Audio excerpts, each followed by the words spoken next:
c'est pas vraiment possible. Ah, donc voilà, je voulais savoir ce que tu pouvais faire pour moi. Bien. Voilà. Bon bah écoute, je vais te donner toutes les astuces pour faire vraiment rapidement. Voilà, un petit truc un peu récupéré, on va dire, un teint frais nickel. Oui. Hein, ça marche. Je n'y a pas de problème. remets à tes mains de magicienne. On va effectivement déjà commencer à regarder un petit peu ce visage. Donc là, t'as mis ta crème de jour, c'est ça? Ouais, j'ai juste mis ça, comme tu peux le constater. C'est très bien.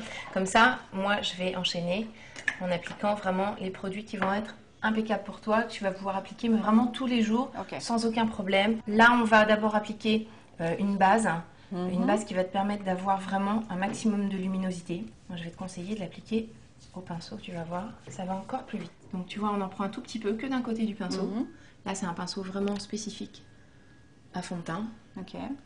Et en plus, tu peux vraiment, tu vois, l'appliquer tout doucement, comme ça sur tout le visage. Tu conseilles quoi comme pinceau à fond de teint? L'avantage de celui que j'utilise chez Clarins, c'est qu'il est très doux. Les poils sont du synthétique, donc on n'a tué personne pour se faire des jolis pinceaux. Ouais, sympa. Voilà, tout simplement. Donc ça, c'est vraiment ton minimum syndical pour avoir tout de suite cette luminosité qui va te permettre d'avoir... Quel que soit ton type de peau, tu mets Quel une que base. soit ton type de peau, puisque tu vois là l'avantage, même si tu es black, même si tu es asiatique, il n'y a vraiment aucun problème. Le pigment est complètement transparent. Et même une peau grasse va pouvoir l'appliquer. Donc là, en fait, je vais utiliser le Lisse Minute que tu connais, qui est le produit révolutionnaire qui va combler toutes les petites imperfections. Et on va le mélanger directement au fond de teint, qui lui est issu aussi de la même recherche. Au niveau de la couleur, maintenant on va voir comment est-ce qu'on choisit cette couleur. C'est qu'on en prend un tout petit peu, et puis tu vas venir l'essayer là, au niveau du pouce.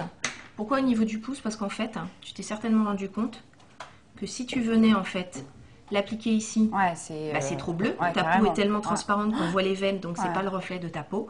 Et si on prend l'extérieur de ta main, elle est trop foncée par rapport à ta carnation.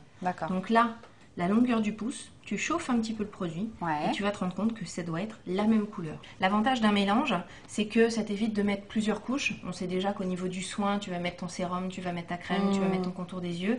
Là, on va faire en sorte de te faire gagner du temps. Tu vas voir que tout de suite, la correction va être immédiate. Tu viens bien lisser. Limite, tu mets comme si c'était ta crème de jour, tu vois.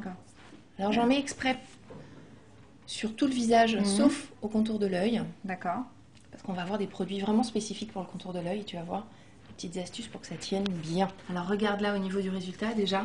Parce que tu vois, le côté vraiment super correcteur. On l'a même pas poudré. Et déjà, il y a cette uniformité qui est vraiment très importante. Alors maintenant, on va prendre l'anti-cerne et tu vas regarder en l'air. Et on va se poser vraiment pile poil là où se trouve la zone un peu plus foncée pour la rendre plus claire. Donc là, et comment tu choisis la couleur? Alors là encore, ça doit faire partie de ta propre carnation. Donc souvent, ça doit être un peu plus clair que la couleur de ton fond de teint. Un demi-ton. Voilà, un demi-ton, c'est largement suffisant. Parce que sinon, tu vas avoir le contour de l'œil tout blanc, ça sera au moins aussi moche que de l'avoir tout noir. Et on vient vraiment l'appliquer là où la zone est plus foncée. Le but, c'est vraiment d'éclairer cette zone de façon à avoir le teint le plus régulier possible.